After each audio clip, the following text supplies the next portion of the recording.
الله أكبر سبحان ربي الأعلى หมายสูงพี่น้องผู้ปกครองเขากูก็ค่ะวันเมื่อไรก็ตรงแมนอยู่วันที่28เดือนธันวาคมปี2026เอาขามาพบทมยากันในข่าวยามกลางวันค่ะเนาะวันเมื่อไรก็เอาขามาด้วยปังตึกตั้งตาวันออกกลางดับซึกอเมริกันเลยตั้งอิหร่านโฮมป้าตั้งอิสราเอลอันนั้นก็อิหร่านเรียกว่าตั้งอิสราเอลและอเมริกันร่วมมือกันเสตึกอิหร่านอันนั้นก็เรียกว่าเป็นปังตึกอันใหญ่มาต่อถึงวันเมื่อไหร่ก็เป็นปังตึกข่าวต่าง29วันค่ะเนาะในครั้งปังตึก29วันในก็ไปหันเส้นตั้งว่าเด็กขึ้นดงไรปังตึกกันในเรียกว่าประธานาธิบดีโดนัลด์ทรัมป์ผู้นำเมืองอเมริกันออกมาปืนเผาไว้ว่าปันข้าวยามอิหร่านแทง10วันให้อิหร่านถอยออกปางหลายข้อมุดในเซตาก้วยกะอิหร่านนั้นย่อมถอยเสียมกาในข้าวยามมันอเมริกันปืนเผาว่ากึดตึกต่ออิหร่านไว้สู่ข้าวในครั้ง10วันในครับเนาะก้วยกะอิหร่านได้มกึดค่ะต่อให้อเมริกันกึดเซตาก็อิหร่านได้มกึดอิหร่านได้มือคำว่านะครับเนาะเลยว่าเอาขีปนาวุธยื้อใส่ที่ในเมืองซาอุดีอาระเบียครับเนาะที่ในเมืองซาอุนี่ก็ยื้อใส่อันเป็นทัพศึกอเมริกันเฮ็ดให้ศึกอเมริกันเขาหมัดเจ็บกว่า10ก้อยาวก็ป้าดังลองลู่ซุมเกี่ยวข้องในลองเครื่องกองกลางอันเป็นของอเมริกันเขาครับเนาะที่แน่ๆโดนัลด์ทรัมป์ก็ตึกหางแฮนซึกมันมื้อแล้วแน่เดี๋ยวแฮงซึกตั้งเกี่ยวปานในเขากว่าซอยแทงตั้งหนึงค่ะเนาะที่ตั้งซึกตั้งตะวันออกกลางหลายๆเมืองตั้งบ่ตั้งเสียงเต็มมีอยู่มอก 60,000กำไรก็เอากว่าแทงตั้งเกี่ยวปานน่ะเดียวกว่าแทงอยู่มอก 10,000 ข้อนะครับเนาะที่ในก็คำว่าด้วยปองว่าอเมริกันก็เป็กซะว่ามันปืนเผากึดตึกในเซตาก็อิหร่านแนมกึดเสิแลอเมริกันก็มีแผนการตาเตยึดซิมที่กุนปางลายก่อคาดของอิหร่านครับเนาะที่ก่อคาดนั่นก็อิหร่านเขาปืนเผาว่าพอศึกอเมริกันมาก็อเมริกันได้ไล่ควบทบพันเมืองอะไรอันติมันน่ะบอกว่าศึกอเมริกันในเตมาตายที่ก่อคาดในตั้งนำเพื่อความหมายของอิหร่านครับเนาะย่อก็อิหร่านก็วางทุนระเบิดเนาะห้องว่าหมักแตกอันอยู่ไว้ใต้ปังหลายได้ตาได้เข้ากับจูก่อคากนี่ครับเนาะอิหร่านก็วางหมากไว้ทั้งนำทั้งหลายย่อก็นึกกุนก่อคากนี่ก็เลยว่าอิหร่านก็วางหมากไว้ทั้งตั้งนำทั้งหลายเนี่ยว่าอเมริกันได้เด็กกว่าที่แน่ๆนึงได้มันได้ขี่เครื่องบินกว่าย่อก็ปล่อยก้นให้หย่อนลงมาที่ไหนก้นอันที่อเมริกันเขาเอากว่าปอกกำได้ที่เป็นซึกอันแก้แค้นที่สุดในเมืองอเมริกันเฮาค่ะเนาะที่แน่ๆที่ก่อข้างนั้นเขายังงานเอาแฮงซึกกว่ามอก3เฮงก็ในคำตา3เฮงก็นั้นให้กว่ากุ้มกำที่ก่อข้างที่เหลือก็ได้เข้ากว่าต่อสู้ตั้งปังหลายข้อมุดค่ะเนาะผมว่ากำไดอันเป็นอิหร่านนี่ก็ได้ว่าพออเมริกันมาก็อเมริกันใน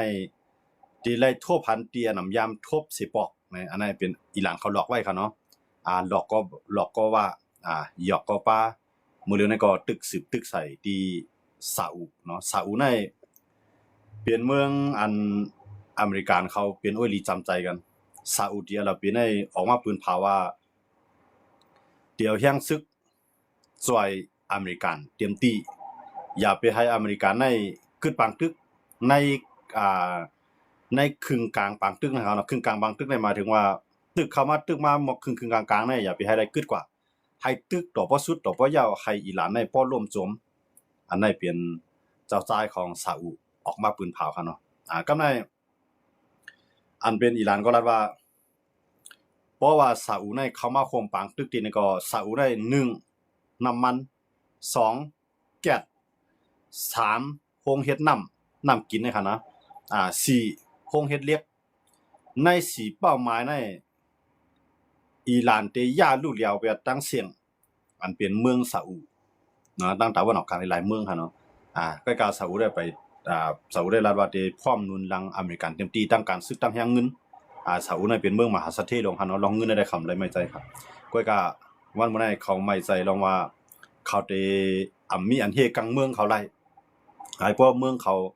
อันเป็นเมืองขึ้นอย่างนั้นให้พวกรัฐเพไรนะครับเนาะยันบ่อิหร่านก็คิดขีปนาวุธไว้ดังนั้นแล้วว่าซาอุยาวก็มันขึ้นมาด้วยทาง UAE เนาะบ่ UAE นะบ่เข้ามาด้วยใน UAE เนี่ยก็เป็นเมืองมหาเศรษฐีลง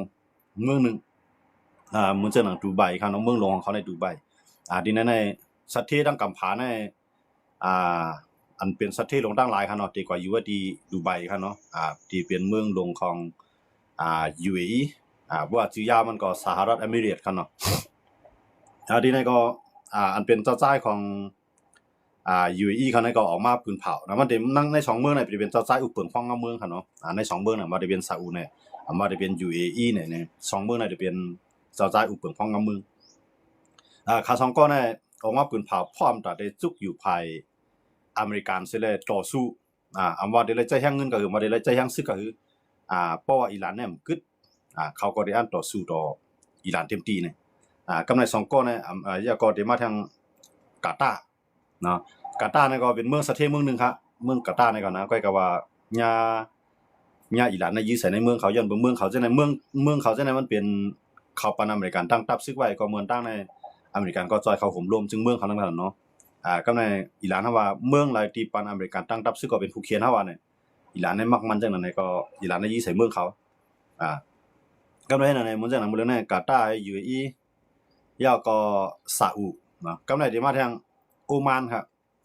โอมานเนี่ยก็รัฐว่าได้พร้อมซอยอเมริกันนะโอมานเนี่ยติดกันดังอิหร่านที่ปังหลายข้อมูลในค่าของเป็นของค่าก็ครึ่งๆเพราะว่าเมืองเขาเจ้าไว้ที่ไหนกันเนาะเพราะว่าเนาะจังอิหร่านก็เจ้าไว้ปังหลายข้อมูลก็ไม่โอมานก็เจ้าไว้ปังหลายข้อมูลครึ่งนึงเนี่ยมันเป็นน้ำของโอมานครึ่งนึงเนี่ยเป็นน้ำของอิหร่านเพราะกันน้ำมันแน่ๆมันใจว่าน้ำของส่วนตัวค่ะเนาะมันเป็นอันอ้างมันเป็นอ้างมันเป็นข้ออ้างเต็มๆมันเส้นตั้งอันนั้นมันเป็นเส้นตั้งเขาฮ้องว่าเส้นตั้งจากจึงภาคกว่าอะไรกูเมืองนั่นขนาดเนาะเขาว่าน้ำสากลนี่คั่นเนาะน้ำสากลนี่หมายถึงว่าน้ำที่ก้นกูเมืองเลียนลัดผ่านได้รอดแล้วเผอเตรียมเลยมาเก็บขวัญเผอเตรียมเลยมาเฮ็ดเพเขียนที่ไหนเผอเตรียมเลยมายามาเก้าเนี่ยกูบอกให้เขาได้เรียนเรียนฮือที่นั้นมันเป็นพื้นที่อันเฮ็ดให้มันเป็นพื้นที่อันแก็บเนาะตั้งบอกความหมายของลุงฟ้าว่าได้มันแก็บอยู่ใกล้กับบ่มาด้วยได้มันก็ได้ว่าแก็บมันมีหมอก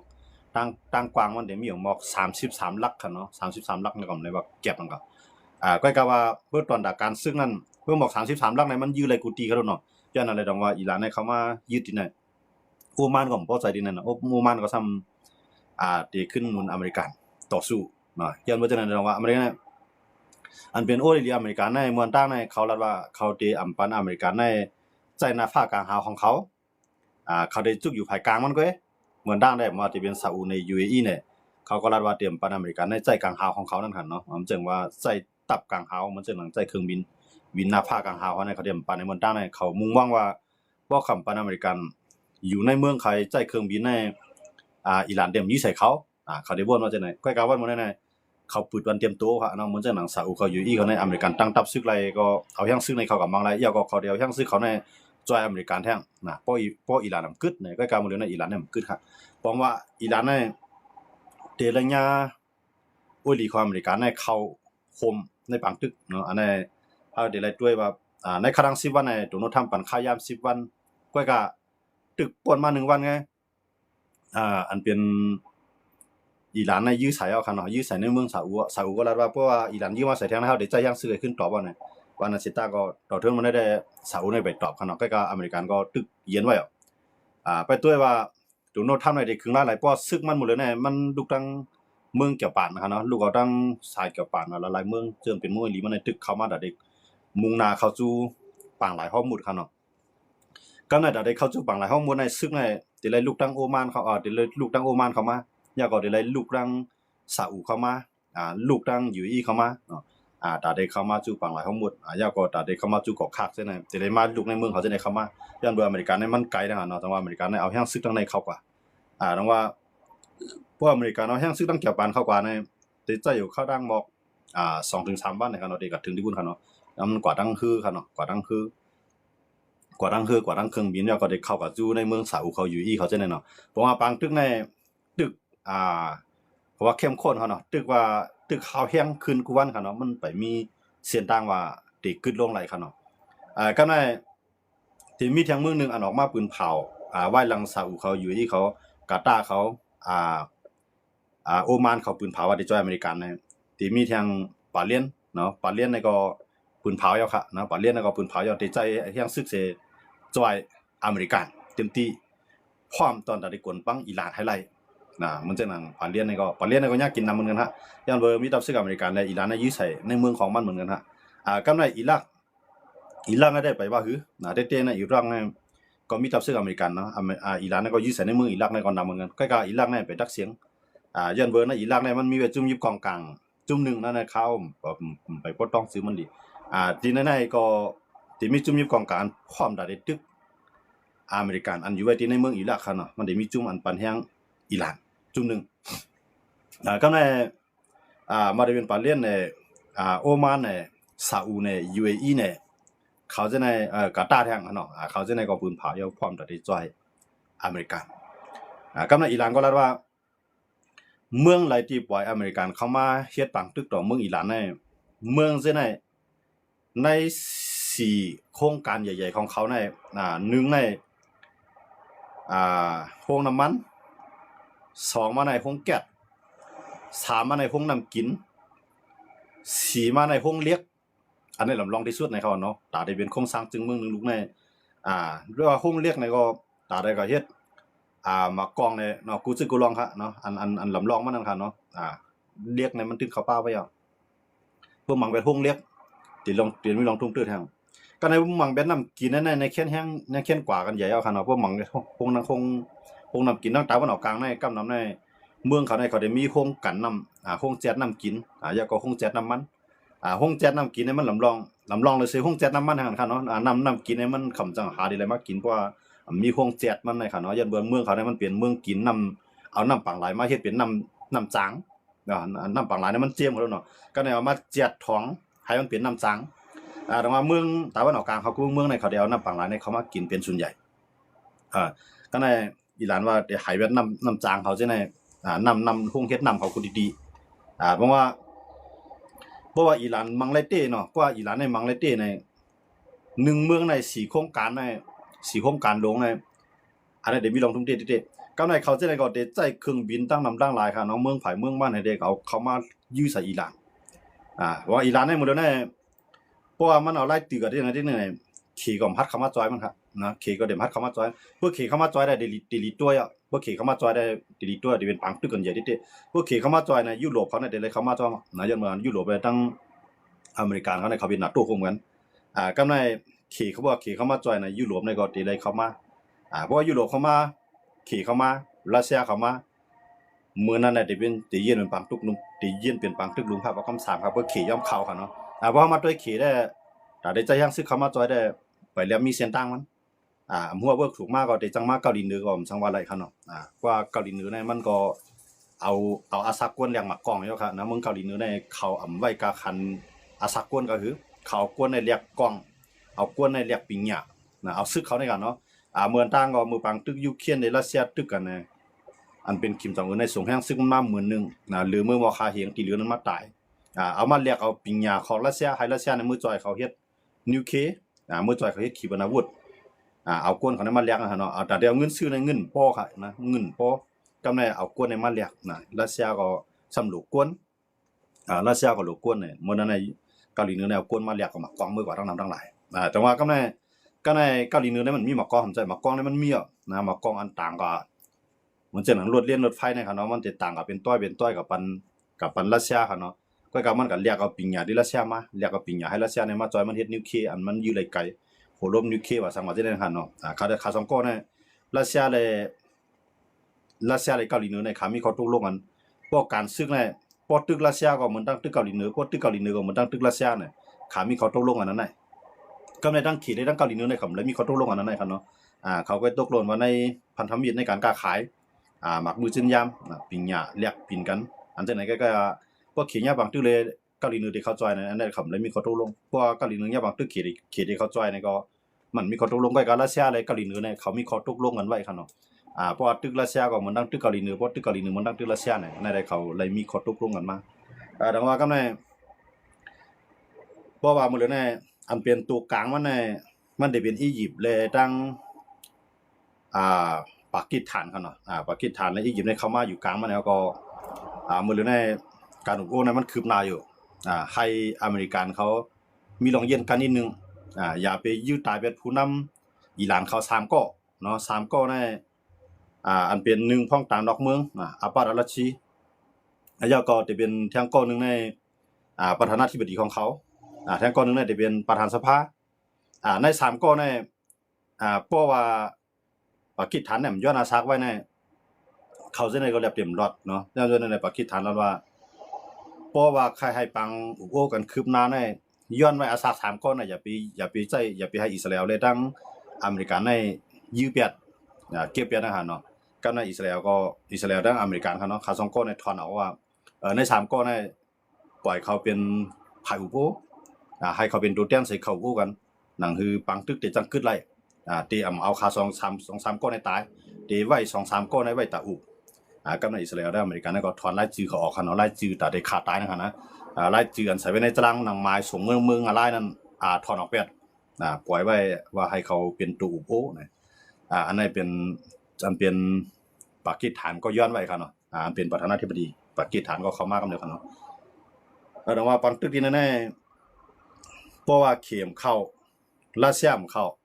ปังตึกลุงภาพประกำ3ก็เกิดขึ้นก้อยกับอิหร่านเนี่ยอันเป็นอ้วยดีของอิหร่านเนี่ยได้เลยเข้ามาจอยอิหร่านแทงขาวแห้งไว้คั่นเนาะมื้อนี้มันจังนั้น1จุ่มอยู่กองกลางอยู่ไว้ในเมืองอิรักอันนั้นได้พื้นผาเป็นทางการพร้อมได้จอยอิหร่านเต็มที่2มาในฮูตี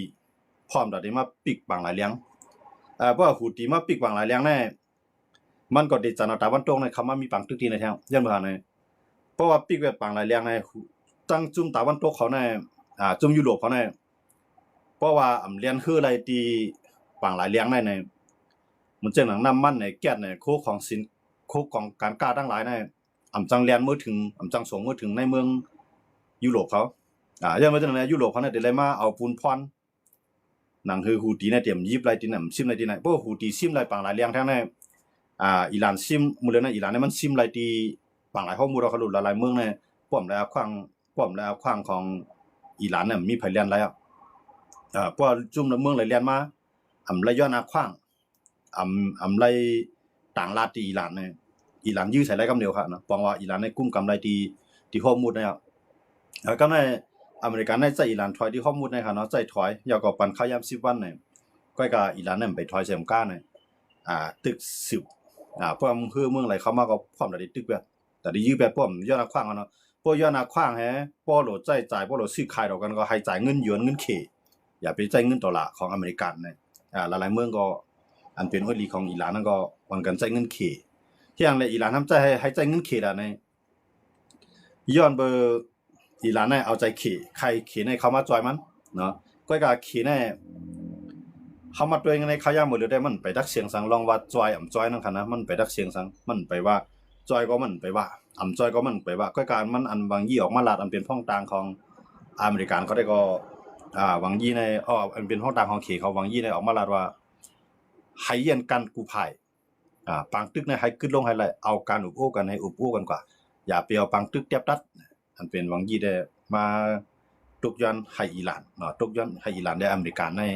อุบกันเอาอย่าไปสืบตึกกันกว่าก็ในให้อิหร่านนี่ก็อะไรที่มันงงงี้กันได้ให้งงงี้กว่าอย่าไปใจยังซึกเนี่ยก็วานาซิตาขี่ในตั้งนึงเนี่ยมันก็จอยสายข่าวเนาะจอยสายข่าวมันเจอหนัง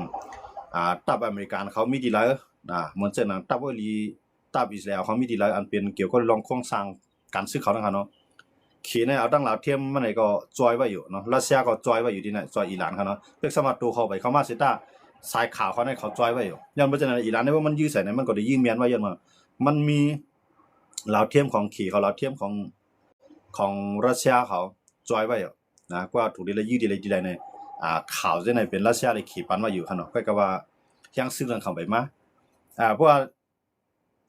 ปอนในข่าวดัง10 วันเนี่ยอีหลานเนี่ยตึก10 ตึกใส่มันจะเมื่อไหร่ได้มันตึกใส่เขาเนาะต่างแต่เมื่อคำว่ามาเมื่อไหร่เนี่ยตึกใส่ในเมืองซาอุเขาเนาะตึกใส่ในเมืองซาอุในประเทศไทยเจ้าใจของซาอุเนี่ยปืนเผาความแต่ได้ตึกเนี่ยก็กับมันไปตึกกับมันตึกด้วยแนวตั้งของอเมริกันนะครับเนาะย้อนว่าอเมริกันในตึกอยู่ในข่าวยามอันตึกว่าคึดตึกว่าอยู่อเมริกันคึดตึกภายเลี้ยวครับมันเลยนะอิหร่านเนี่ยมันคึดอิหร่านในรัฐว่าเขามีสังกัดในอุปอเมริกันเนาะเพราะอุปก็อเมริกันโดยเลยเฮ็ดจอมหาคอนั้นมาในไว้ครับเนาะในหาคอในมันจะหนังนึงอเมริกันในถอนทัพซึ่งออกทั้งตะวันออกกลางทั้งเสียงเพราะไหนเพราะอเมริกันเฮ็ดจอมก็บอกอเมริกันในซุ่มมาคั่นน่ะตั้งมาปียาวเข้าถึงตั้งตะวันออกกลางในหลายๆเมืองในอเมริกันมาตั้งทัพซึ่งไว้เพราะว่าอิหร่านว่าให้ถอยออกทั้งเสียง2มาการปีกป้ายมังมีของอิหร่านนั้นให้อเมริกันปืนมันทั้งหมด3มาลองนิวลองขีปนาวุธของอิหร่านนั้นอำว่าได้เฮ็ดได้ยื้อได้ไกลยื้อได้จำเป็นรองของอิหร่านอเมริกันเตรียมและยุ่งจ้อง4มาให้อเมริกันขึ้นสายเตียนอันมาเฮ็ดปังตึกปอกกำในให้สายเตียนการรู้ซุ่มดังเสียง5มาลองอุปเปิงป้องเมืองของอิหร่านนั้นก็ให้ไว้เมืองหนังปักกับเปิงเก่าอเมริกันเตรียมเลยมายุ่งใน5ข้อเนี่ยมันเป็นอันที่อเมริกันเตรียมเฮ็ดจอมไรกำในอิหร่านทำเพิ่มเฮ็ดจอมไรก็บ่รู้กันเนาะอิหร่านในใจลอกไล่แข็งจังได๋ครับเนาะก็อันเป็นศึก IRGC เขาได้เขาก็ตื้นรัดความแข็งไว้จังได๋ย้อนเบิกเขาจังได๋พวกเขาตายในเขารัดว่าเขาตายแต่ดังพระลาวไว้ก็ได้สิลายอาสักเนาะคำกูตายก็ในพวกเปิ้นเอาเขาตายก็เหมือนจะว่าเขาตายแต่ดังเปิ้นเนาะพวกเขาแล้วเปิ้นตายก็เขาไล่กุโสอันนั้นตั้งอยู่ยามมันมันมีไว้ในออกของหัวใจเขาแล้วแทงตั้งนึงเขารัดว่าเขาได้เกียรติขีแผ่นดินเขาเขาก็บ่ได้ก็ลองกูตายนะคำบ่มีที่ไหนก็ในมันมี2โคเนาะโคการเมืองเหมือนจังนั้นบ่ซึกแหซึกในมันพอมาสักแรกก็กับภายการเมืองเขานะครับเขาใครเอาอาสากวนเมืองอยู่รอดกำในเอาป้ายมังมีเป็นใหญ่ก็ว่าภายการเมืองได้ใครอุปจองได้ว่าประธานาธิบดีของปากีสถานย้อนอาสาเขาไว้3ก้อใน3ก้อในตอนตาอุบน่ะรับหลังในเขาอุบไว้เอาค่ะเนาะกำในมันจะนำประธานาธิบดีอเมริกันในก็ประธานาธิบดีโดนัลด์ทรัมป์ผู้นำเมืองอเมริกันในก็มันก็รัดว่าเพราะว่าเอาประธานสภาในขึ้นมายิบเพราะย่อมอุกกันไรครับเนาะอเมริกันในก็ได้พร้อมปันแฮงประธานสภาประธานเป็นหัวหน้าในอันหัวหน้าสูงสุดในสภานั่นกันเนาะอันเป็นนายกลงในสภาเขานึงที่ให้มันในก็ยิบเมืองหนาในปันมันเอามันในขึ้นมาเป็นตัวเตียนเพราะว่าเฮ็ดไรเนาะเพราะว่าเขา3ก้อนนั้นมีอำนาจแต่เฮ็ดไรเพราะว่าอเมริกันในเป้าหมายของอเมริกันในใครปากเป็น IGC แล้วก็แต่งตั้งทางภายนึงขึ้นมาอุปเปิงอันในเป้าหมายของอเมริกันเนาะก็กำเลยในเขาลักอุกันลักลับลักอุกันลับไว้อยู่